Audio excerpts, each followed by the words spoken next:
Sachelle worked for many years at WTVO here. She moved to Orlando not that long ago and has been basically covering the story now since, obviously, yesterday, very early. When did this story finally arrive in your home, Sachelle? I woke up. I had just come home from a journalist conference in Atlanta. I woke up late. I had nowhere to go. I was off yesterday, so it was no big deal that I woke up late. I turned on my phone. I had all of these text messages from my boss, emails, mass shooting, we need you. At first, I'm seeing the reports through text message that 20 people have been killed. And then my boss says 50, and then I start watching the news coverage, and I see 50, and the number just, I said, I can't have that number right. So I went straight into work and really just came home about 2 o'clock this morning. So it's been a long day, and I'll go back in this afternoon to continue. You know, I think we have to continue to say prayers for the doctors and the trauma surgeons, because that number that have died has not grown, and that's because of their work. That is true. What some people may not know is that the hospital where many of these people were taken was just a couple blocks up the street. So people were walking the victims to the hospital, as well as officers were bringing up cars, bringing up pickup trucks. You'll see in some of the videos, putting people in the back of them and just running them up the street. And those doctors and nurses immediately began to help those people. There were 9 people who did die either as they arrived at the hospital or while they were in the hospital because the extent of their injuries were so great. But there were countless others who were saved, 40-something who were still in the hospital yesterday. I think all of them were expected to survive. We certainly are praying that they all will survive. You've been in Orlando how long now, Sachelle? It's only been 6 months, and I could say that it was almost magical here as someone coming from the Midwest. To have this beautiful weather all the time, and people are happier, and it's Disney World and SeaWorld and the beach, and so everyone comes here for excitement and, you know, because they love life and to celebrate. So it's really just a happy city. So for these things to happen this weekend, you know, seems out of character for the city, but of course, this is something that continues to happen all across the country in places that we never thought it would. So maybe it is a magical place, but it's a magical place too because what lies inside the people that live there. Oh, yes. The amount of people who came out early morning yesterday and throughout the day when they found out that they needed blood. I'm talking about lines wrapped around corners with hundreds of people who were willing to donate blood, where blood centers had to shut down, like, hey, we can't take any more people.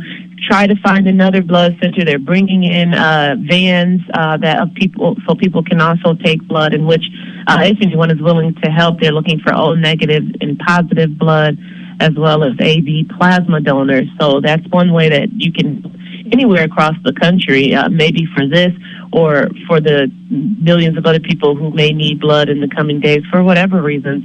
But there were hundreds of people who came out, so many people planning vigils to help, that the city actually told people, hey, don't plan any more vigils just because we have to have our police officers here at the scene and our resources are stretched.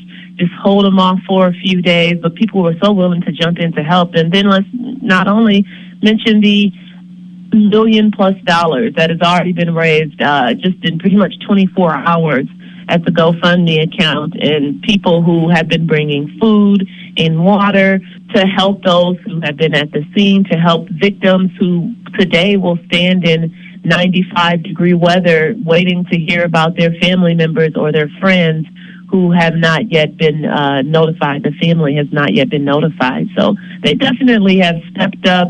But we see this also every time there's tragedy in America. I think it really speaks to America in general and not just Orlando. We've talked a little bit about how we raise our children, but then also as a parent, our hearts tend to be a little bit softer. And as you're doing all of this coverage, and I know it's hard sometimes to separate personal Sachelle from professional Sachelle, what is the story that you're having the hardest time with from all of this? I think the one that sticks out, the two that stick out are a couple that people have seen now on Facebook or in national media.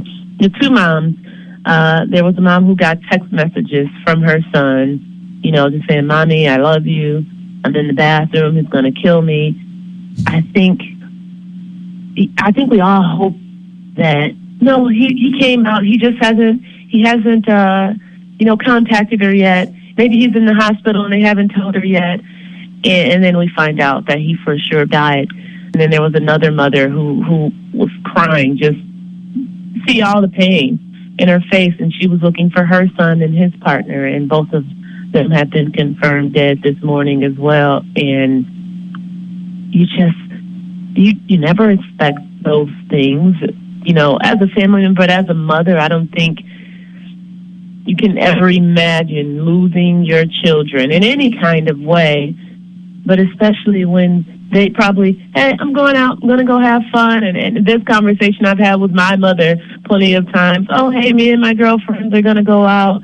My kids are young and not at that point yet, but, just some of these people who died have kids, have children.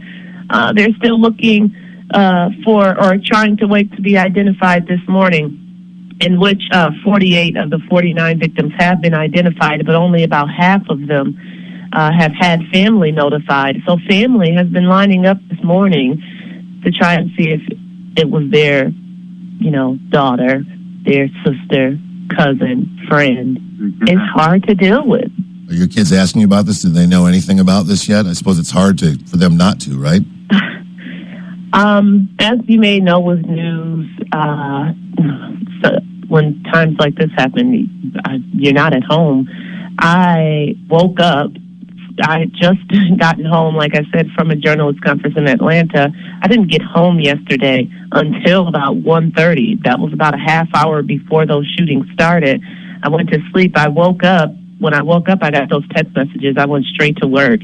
I did not get home again until about 2 o'clock this morning. My son, who's 3, just walked into the room. And so I'm sitting here with him. My daughter, who's 7, who can understand this much more, has not woken up yet. And so she hasn't been able to ask the questions. And I've been thinking about how I'll explain it to her.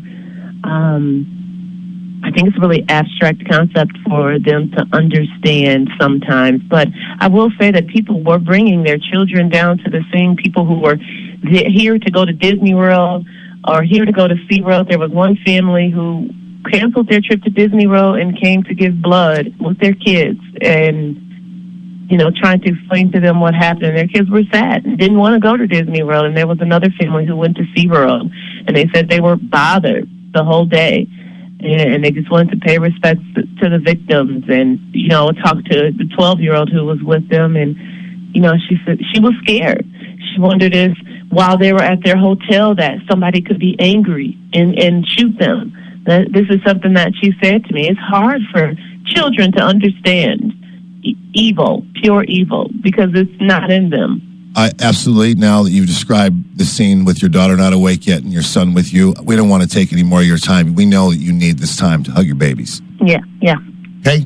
And that's what I'll be doing. That's what I'll be doing until I head back into the trenches really today. Sachelle, thank you so much for your time and your heart. I miss you. Yeah, miss you guys. I miss home, that's for sure. I miss the people and the food. So, I'll be back. I'll be back this week, and that'll give me some time to let go and release. So reach out, will you, when you get here? All right. It's the Steve Shannon Show on 97 COK.